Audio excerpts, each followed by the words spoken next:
It started about a year ago. My family was taking me out to celebrate finishing my education as a dental technician. I had technically already worked in the field for some time, mostly internships, but now I had it all on paper. I was officially done and I could get myself a real job. I had a couple of places lined up. My mom was really excited about it. She booked a table at a pretty pricey downtown restaurant. You need to book it at least a month or two in advance, especially if you want a weekend or an evening slot. Not only did she do that, but she booked it with space to spare. Mom, Dad, my girlfriend Amy, my older brother, and my grandparents. One big outing. I was a bit nervous about them meeting Amy as it was their first time, but I figured it would be fine. When we got there around 5:30 on a Friday, I'm not gonna out the restaurant, I think they're closed now, but it was this nice downtown place, slightly elevated with an outdoors terrace. They had 2 bars and these big booths for parties of up to 8. When we got there, they showed us inside, asked us to take off our shoes, and sat us down at the table. First thing they did was go person by person and wash our hands at the table. The appetizer was meant to be eaten with your hands. That was the kind of vibe that we were walking into. And just for contrast, I'm not into expensive stuff. The whole reason that I got into dentistry at all was because I used to be anxious about tongues. I started reading about them just to kinda demystify them, and all of a sudden it became an interest. And then I went from tongue to teeth. But food-wise, I'm a ramen noodle kinda guy. I'm not really about the whole washing my hands with eucalyptus water thing.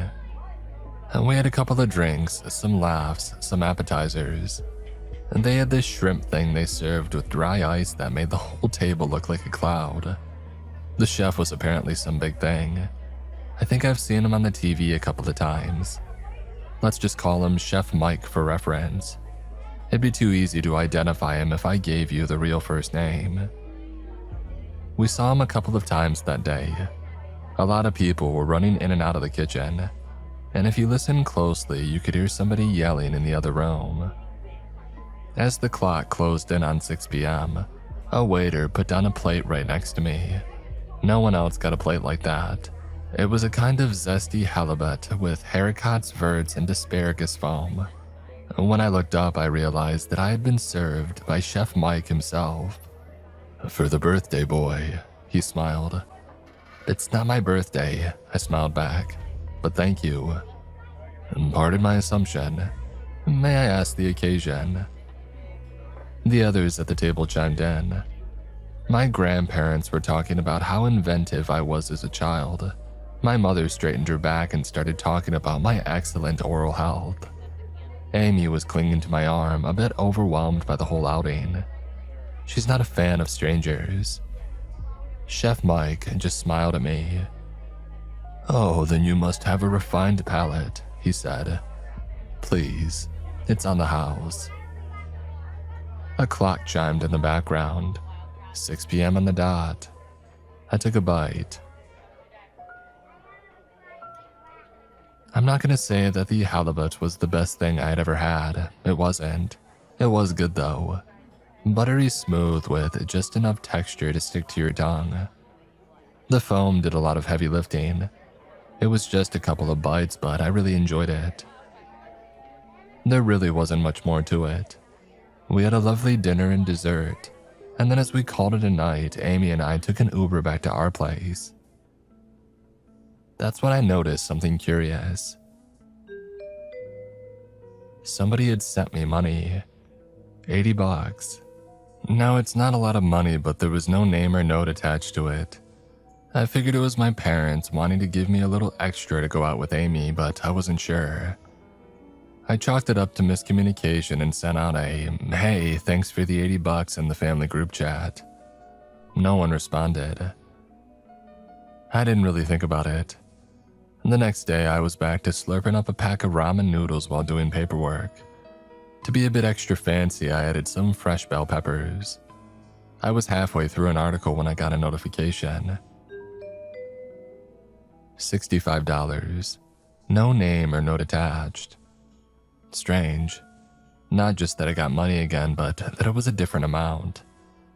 I sent out another message in the family group chat, thinking maybe my grandparents were the ones who had sent it.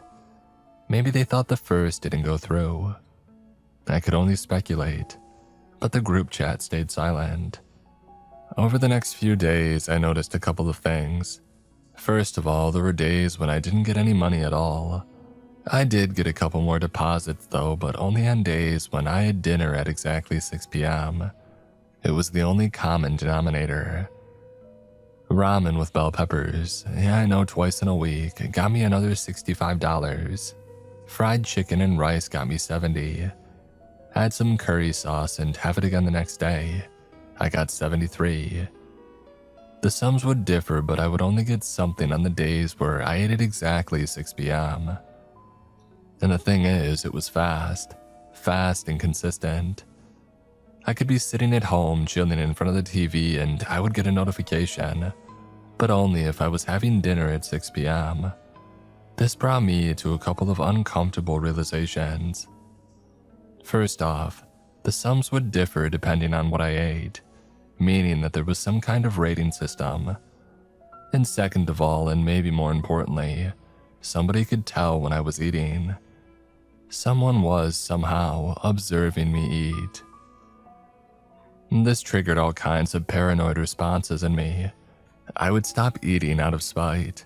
I would bring Amy over and ask her to check outside for somebody watching me through the windows. I borrowed a strong magnet from a local magnet fisher to check if I got any bugs on me. All of it turned out nothing. I think the only thing I managed to do was convince Amy that I was getting paranoid. She wasn't too happy about it, but I think that's just because she worries. She's a worrier. One day I decided to test it all further. I locked myself in the bathroom. I turned off the lights and hid behind the shower curtain. I had a microwaved waffle with some vanilla ice cream in a bowl. I took little bites at exactly 6 p.m. and listened for a notification on my phone. My hands were a bit shaky. I was so focused on listening for that sound that every creak and groan of the apartment building sent sparks into my chest. As soon as I finished the bowl, the phone beeped. $45. I couldn't even see my own hands. Unless somebody was using infrared or sonar, there was no way that they could see or hear what the hell I was doing. Something wasn't adding up. I kept experimenting over the next few days. I tried to test the boundaries of what counted as dinner. Soft foods like drinks and slushies and marmalade didn't count. Neither did snacks like chips or crackers. It had to be something substantial and traditional. I tried going the other way around. I got this really nice cut of beef from a local butcher. I asked Amy to help prepare it, seeing as she's a bit more of a cook than I am. She put some real love into that thing, using a sort of truffle glaze and serving it with roasted potatoes. I asked her to share it with me, but she insisted that I had it on my own. She was sort of invested into this experiment too. She had seen the deposits. I sat down at this little table. I had a heated cloth napkin, a glass of red wine, and ate by candlelight. Once I finished, I checked my phone. $1,200. This wasn't just a creepy experiment anymore. This was real money, rent money. Amy freaked out when I showed her, dancing around the kitchen like she had won the lottery. "Tomorrow I'll make homemade ciabatta and chili," she said. "If this is what one steak gets us, what'll the 3-course meal do?" "But where's it coming from?" I asked her. "Why are we getting it?" "Why don't you just ask? If there's somebody watching, then clearly they're listening." She had a point. Amy had some last-minute business to deal with the next day, so I ended up making some hot dogs and mashed potatoes. And nothing fancy, just the powdered stuff right out of the box. But as I sat down, I had an idea. I took a bite and I spoke into the empty room. "If you can hear me, add 50 cents to the next deposit." I had never gotten anything less than full dollars, so yeah, that would catch my attention. I tried watching a show as I ate, but I kept getting this pounding in my chest whenever I thought about being watched. What was the point in watching me eat? And why at 6 p.m.? I finished my meal and put the plate away. As I turned on the dishwasher, my phone chimed. $21.50. Someone was listening. Testing this further just made it stranger. I had some Indian takeout food on the bus and I still got a deposit. They were still watching me when I was on the move as long as I had a proper meal. I tried dragging dinner out for 2 hours. I still got a deposit, but much less than usual. I could be eating alone or with friends or at a restaurant. It didn't matter. Someone knew what I was doing and they were grading it on a scale. I started asking questions. 50 cents for yes, 25 cents for no. I already knew they could hear me, so that was already settled. Can you see me? 50 cents, yes. Do I know you? 25 cents, no. Do you want to hurt me? 25 cents, no. I was so fascinated that it started taking up a lot of time. I would make charts and weigh my options on what to ask. We quickly realized that it didn't work if Amy asked. It had to be me. But when asked if I knew that Amy was there, I got a very clear yes. I started to notice a couple of patterns in the payments. Home-cooked meals regularly got bigger deposits, also eating alone. White wine was a big no-no, but red wine was a yes, especially if chilled. I was slowly mapping another person's palate, and I have to admit it was pretty amazing. A little more salt, another $5. A little less butter, that's another $3. All the while I was asking questions. Whoever was watching me had a hard time answering what or who they were. We had to narrow it down to what they weren't. They were not a regular person. Not a demon or a mythical creature, not an alien. I couldn't get a clear enough answer, but I managed to understand that they used to be a person. Not a ghost though, they were clear about that. 25 cents clear. I came up with this system of multiple choice answers. I would write up answer sheets with increments of 10 cents each. That's how I figured out where they came from. First day I asked what continent they lived on. I got 30 cents, correlating with my North America answer. And the next day it pointed me to the United States. Makes sense, that's where I am. The third day I asked them to write out the first letter of the state code. I got 19 cents, meaning S. The next day I got 4 cents, meaning D. SD, South Dakota. Pretty far away. I tried to narrow down exactly where they were at, but after a while they stopped answering. Turns out they didn't know for sure. It was east of the river, that much I figured out. I got the impression that whoever I was communicating with wasn't entirely sure either. Some days the question that I asked took longer to respond to, and there'd be a delay before I got the deposit. All the while I was raking in some pretty good money. I was averaging $150 a day just from sticking to the dinner schedule. Amy didn't ask too many questions. We could really use the money if we wanted to get a bigger place.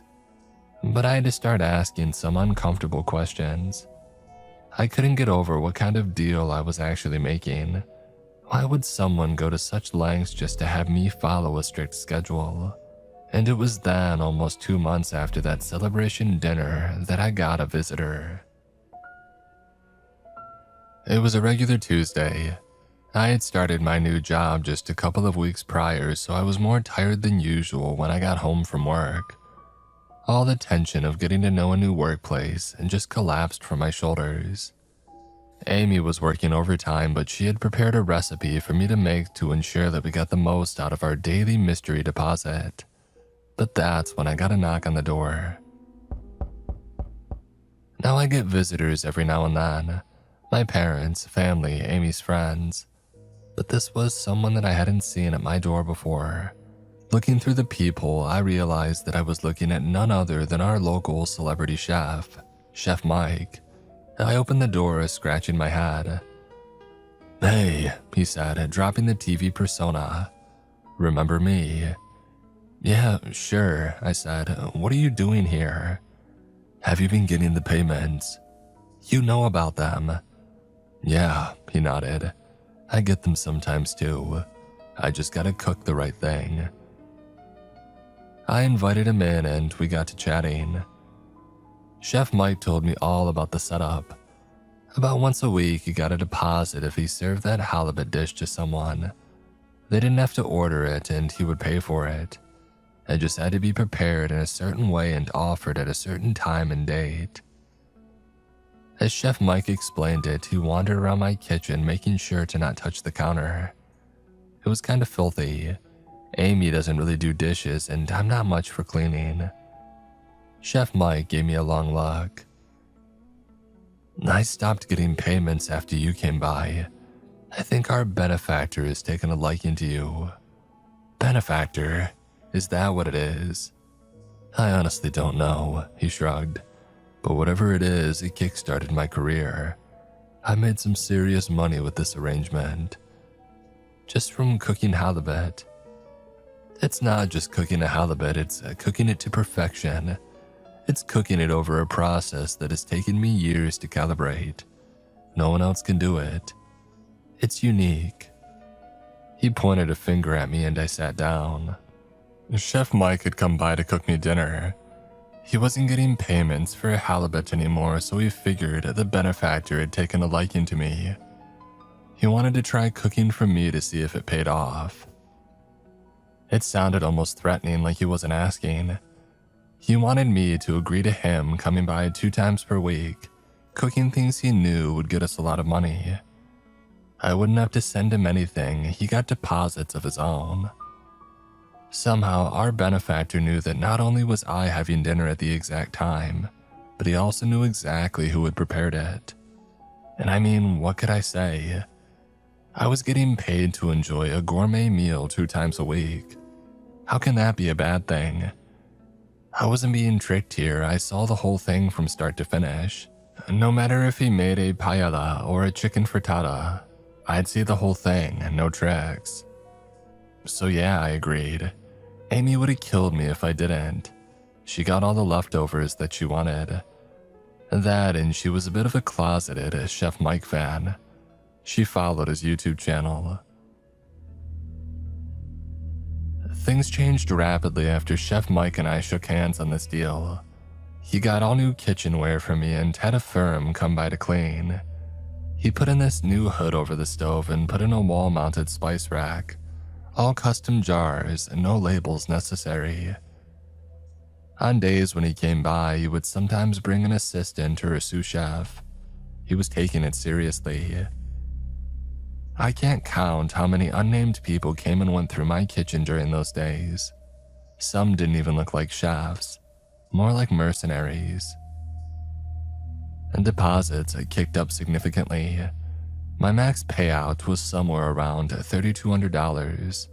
It never dipped below $300. Still having him around was nerve-wracking. He had an absolute shit temper, and he would blow up at Amy all the time. She would just be excited to have him there and he would cuss her out for staring. It was heartbreaking watching her go from all excited to withdrawn. After a while, she would avoid coming out at all on days when he was there. All the while, I was still trying to understand our benefactor. I asked him to spell out his name, but all I got was N and O, 14 cents and 15 cents.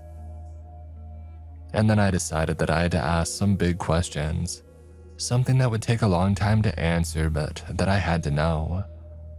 Despite knowing that it might take weeks to get the full picture, I painstakingly made a schedule to ask a question that I couldn't stop thinking about.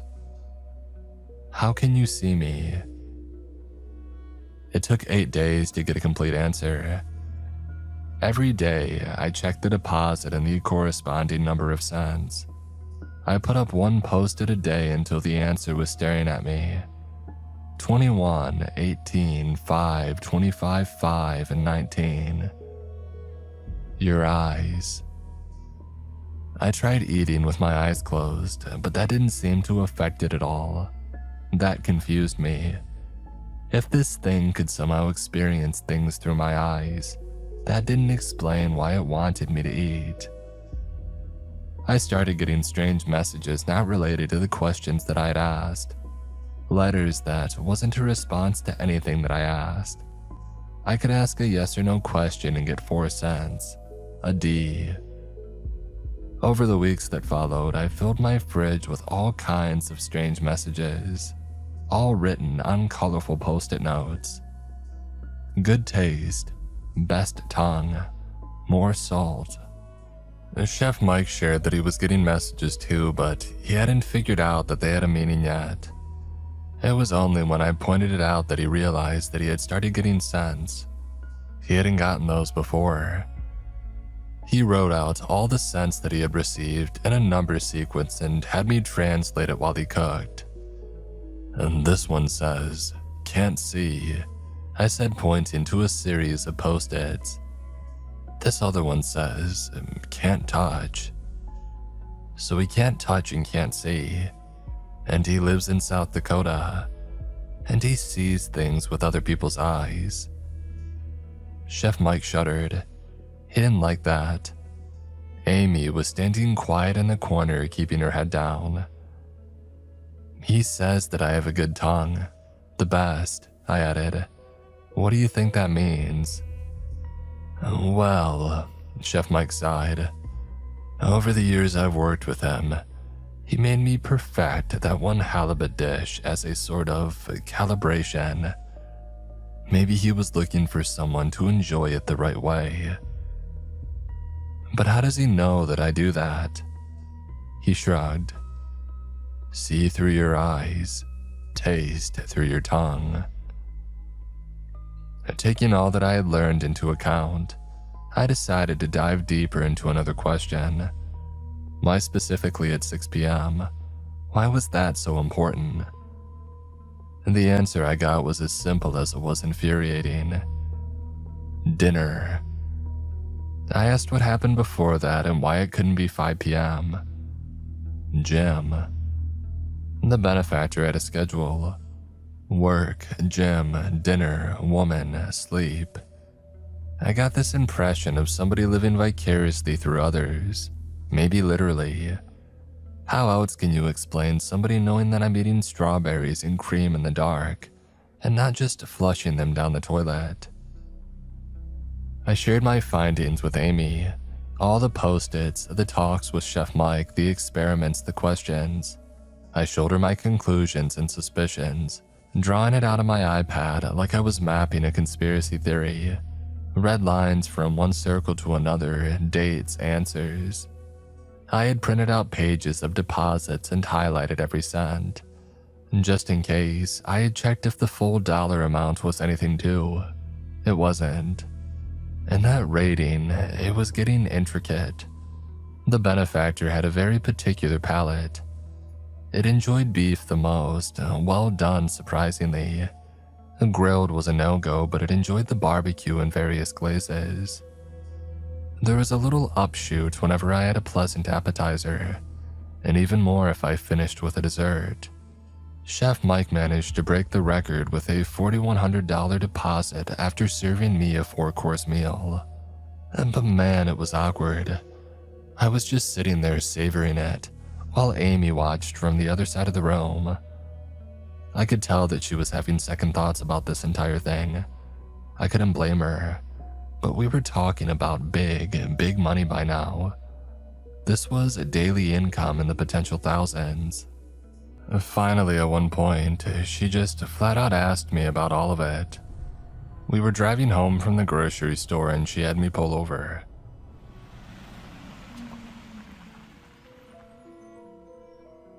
It was almost dinner time. We had gotten stuck in traffic and I was a bit stressed, but I did as she had asked.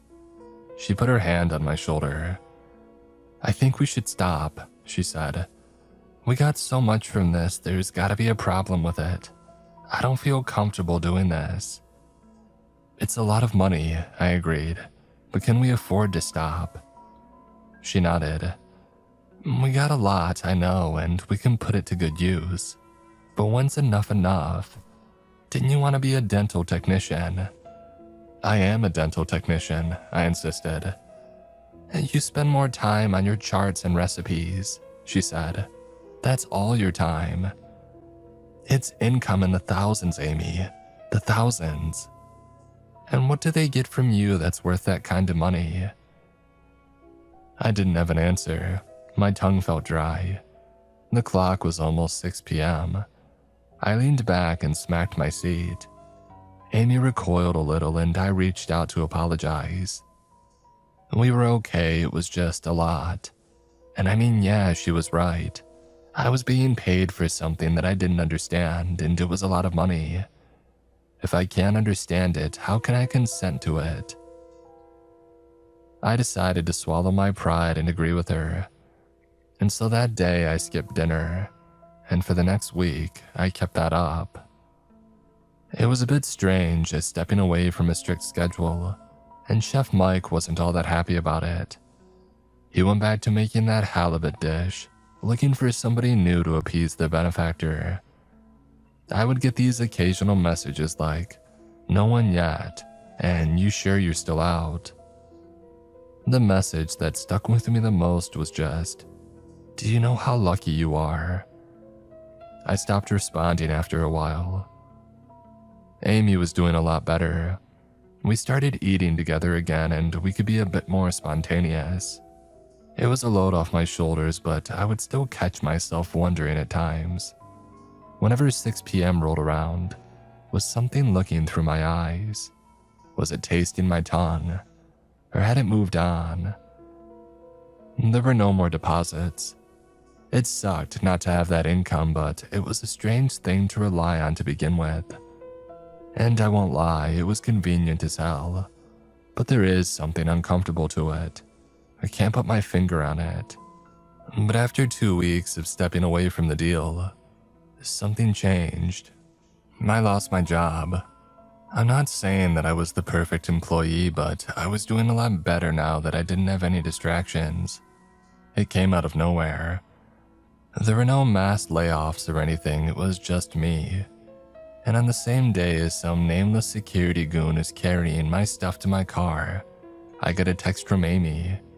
She had lost her job too.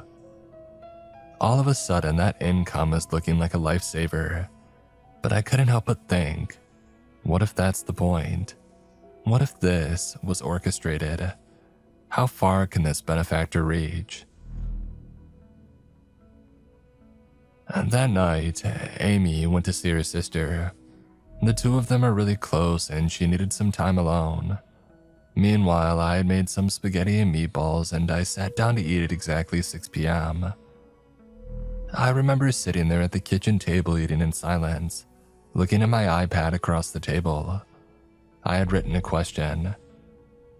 Did you get us fired? 50 cents yes, 25 cents no. Every bite felt wrong, like somebody was watching me from inside my mouth. Like there was somebody else sitting in the same space as my body, savoring me like a goddamn juice box. It felt like I was putting on a show, making myself into a canvas to be painted on. But I finished the meal. There was a deposit later that night, $480.50. And that's a yes. It got us fired. I didn't tell Amy about it. She thought that we had gotten away from that whole ordeal and now it was threatening to pull us back in. I wanted to give her some peace of mind, so I decided that I was going to do something about it. I had a plan to get this benefactor out of our lives once and for all. One evening when she was out, I sat down at 6 p.m. with a new plan. I was going to make the benefactor turn away from me forever, and I could only see one way of doing that. I had lined up a plate with orange juice, toothpaste, diced onions, and mayonnaise. That and a spoon. I had prepared an empty bucket next to me. My heart was making backflips as the clock crossed over to 6 p.m. When it did, I dug in and ate until I couldn't eat anymore. I ate and got violently ill. There were no deposits that night. For a few days, it had seemed to work. I could eat at 6 p.m. without getting a deposit. It actually lightened my mood a lot. I didn't feel watched anymore, and I think Amy noticed it too. She seemed a bit more at ease.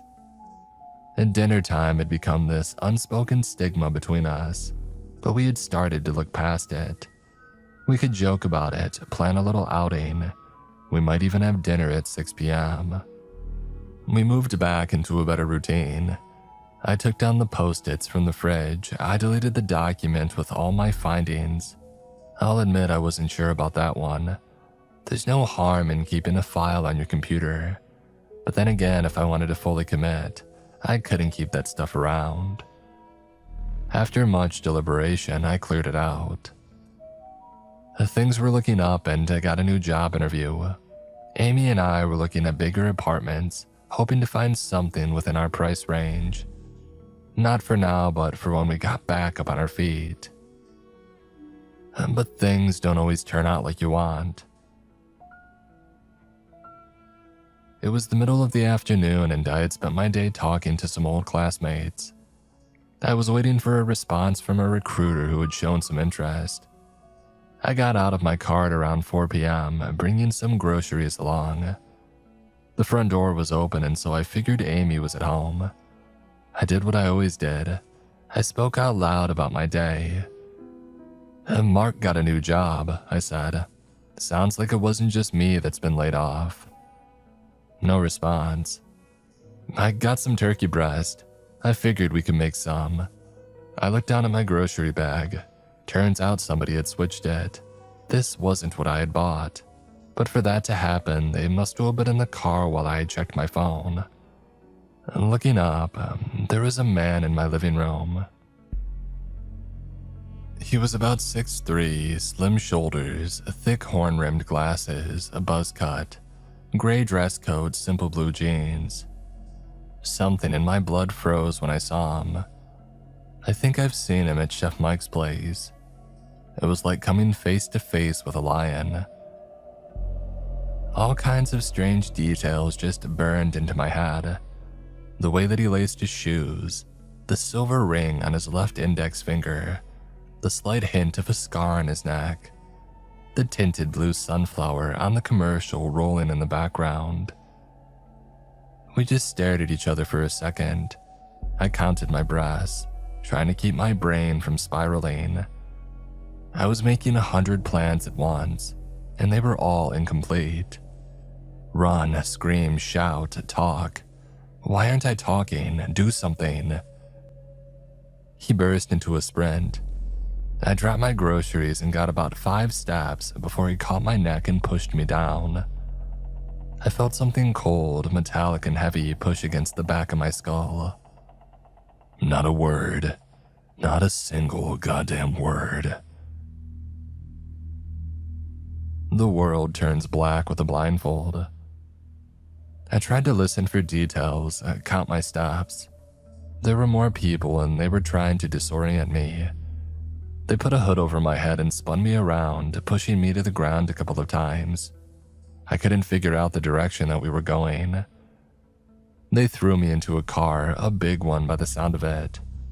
No one was talking, but I figured there were at least 3 people, 2 up front and 1 in the back.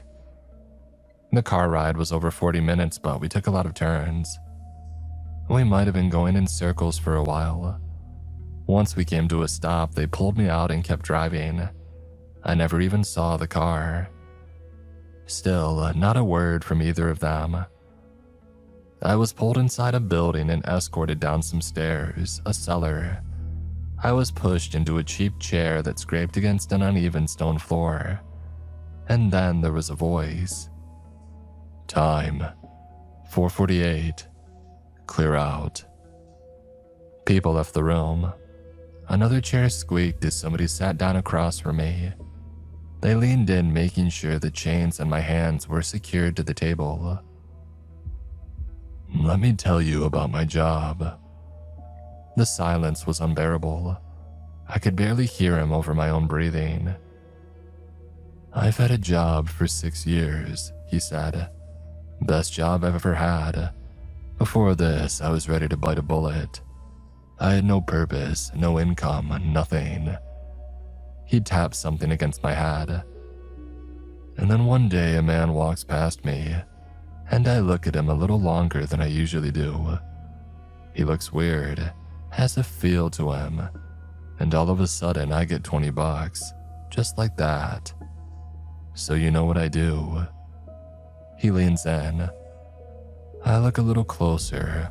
I follow him a little longer. Another 20. And you know what I find. This guy is a freak. He does some things that grown men aren't supposed to do. Things that hurt people. Good people. He leans back. Something metallic lands on the table. So instead of turning my gun on myself, I turn it on him. And I shit you not, 10 minutes later, I'm looking at a 5-figure payout out of goddamn nowhere. He taps the heavy object with his fingertips, spins it a little. Now I got a job, a very serious job, and I've learned to listen very, very well, and I don't ask questions. We sat there for a full hour. He had a wall clock that made this needlessly loud ticking noise so I wouldn't forget the seconds. I tried to calm my nerves and settle my breathing, but he would do something to constantly keep me on edge. I lost track of time completely after a while, and he was more than patient. Someone knocked on a door upstairs, a heavy door, metal reinforced. The man got up from his chair. That's your cue. It's showtime. I instantly recognized the voice as the door creaks open. Amy.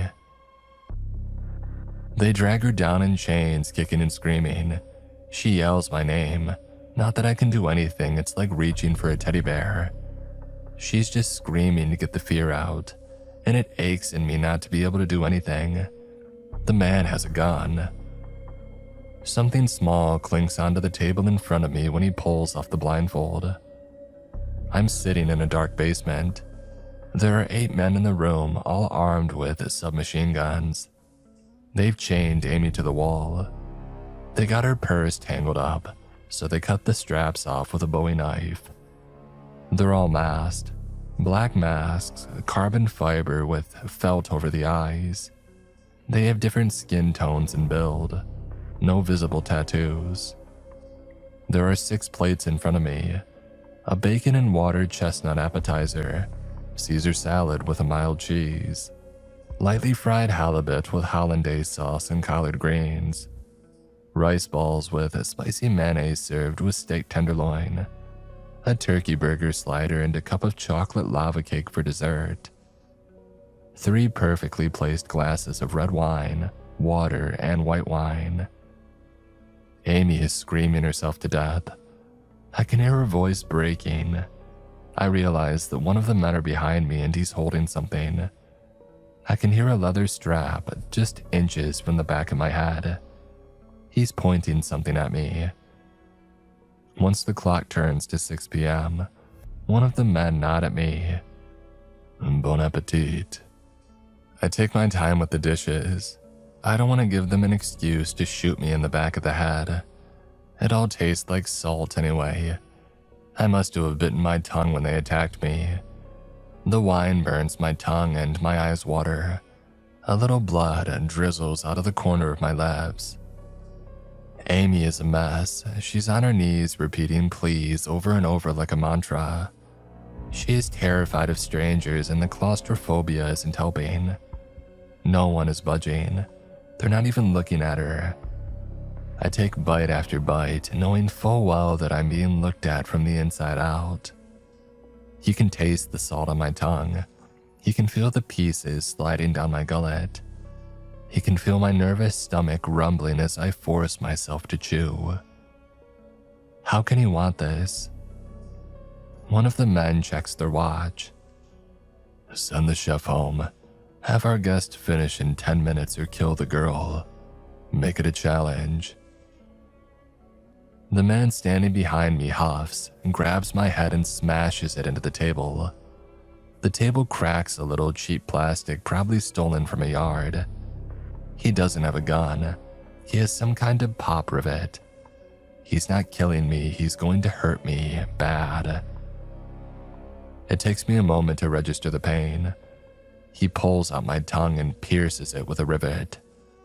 Start the clock. I can't feel my tongue. My eyes water. I try to eat without chewing, but the salt feels like sticking my mouth into a wall socket. I bite, chew, and swallow. Bite, chew, swallow. I'm a machine. I'm doing this. Pain doesn't kill you, but by God, it's the worst that I've ever felt. It's supposed to be good. It smells nice, but it sticks to my stomach lining like a sore cold. They're gonna kill her. I can see the gun. They're gonna kill her. I finish with a couple of minutes to spare. I almost choke on the white wine. I knocked over a couple of plates and it looked like somebody fed it all to a starving dog. I had barbecue glaze on my fingers.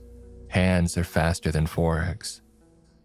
Looks good, one of them said. Hope you enjoyed your meal. Another one leaned in from behind, tapping me on my shoulder with an automatic weapon. What time are you having dinner tomorrow? He asked. It wasn't really a question. It would never be a question again. 6 p.m. I got $25. No cents. I still have my dinner at 6 p.m. to this day. I would like to say that Amy and I have found some kind of normalcy in all of this, but she turns pale every time I walk away to eat. We don't talk about it. We talk about everything but that. I've started getting deposits again. Not as big as I used to, but still significant. I've noticed I get a bit more if Amy is in the room, watching in silence. I've tried thinking about it in other ways. Like I'm not a captive in my own body, but maybe an influencer to an audience of one, or a curator, a reviewer. Maybe there's some magical thing that I can do that will grant me some kind of lenience, I don't know. But for now, I don't have any options. Every day I step away from whatever I'm doing and I have dinner. And I have it at exactly 6 p.m.